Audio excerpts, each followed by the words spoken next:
دوستو پٹھان کو افغان کہتے ہیں۔ افغان اس لیے کہتے ہیں کہ افغان حضرت سلیمان علیہ السلام کے ایک بیٹے کا نام تھا اور ان کو جنات کی زبان سے پیار ہو گیا تھا، تو انہوں نے اپنے والد حضرت سلیمان علیہ السلام سے کہا کہ آپ جنات کو کہیے کہ مجھے اپنی زبان سکھائیں۔ سلیمان علیہ السلام نے اپنے بیٹے کی درخواست قبول کی اور جنات کو حکم دیا کہ افغان کو جنات کی زبان سکھائی جائے۔ وہ زبان بعد میں پختون کے نام سے پہچانی گئی۔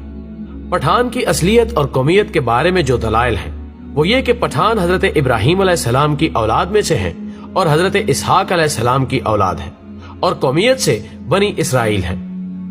دوستو اب سوال یہ ہے کہ افغان قوم کو پٹھان کیوں کہا جاتا ہے؟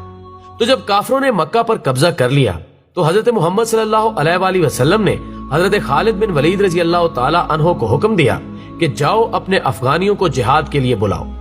خالد بن ولید رضی اللہ تعالی عنہ افغانستان چلے گئے اور افغان سردار قیس عبد الرشید کو حضور صلی اللہ علیہ وآلہ وسلم کا پیغام ارسال کیا۔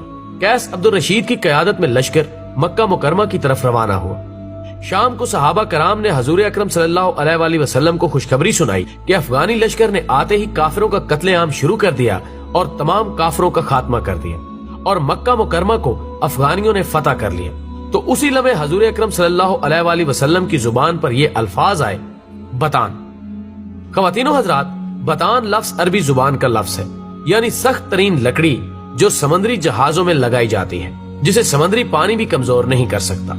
یہ لفظ جب برِ صغیر پہنچا تو بتان سے پٹھان ہو گیا، اور اگر ان کی تاریخ کا تقابلی جائزہ لیا جائے تو فارسی میں پشتون، مقامی زبان میں پختون اور اردو میں پٹھان۔ یہ قوم دنیا بھر میں پھیلی ہوئی ایک غیرت مند قوم کے طور پر گردانی جاتی ہے، جن میں افغانستان، پاکستان اور بھارت اول نمبر پر ہے۔ دنیا میں پشتون اپنی وفا اور غیرت کے نام سے جانے جاتے ہیں۔ لفظ پشتون کا مطلب ہوتا ہے غیرت و وفا والا اور اپنی عزت اور دین پر مر مٹنے والا۔ پشتونوں نے قیام پاکستان میں بھی بھرپور حصہ لیا۔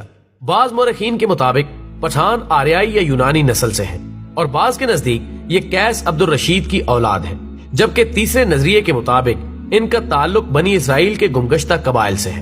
خود قیس عبد الرشید کی اولاد سمجھنے والوں کا نظریہ ہے کہ مکہ میں قیام کے دوران حضرت خالد بن ولید رضی اللہ تعالی عنہ نے اپنی صاحبزادی ان کے مورث اعلیٰ کے نکاح میں دے دی تھی، جنہیں وہ ہمراہ لے کر اپنے وطن واپس آیا، اور پھر انہوں نے یہاں اپنی بقیہ زندگی اسلام کی ترویج و اشاعت میں صرف کر دی۔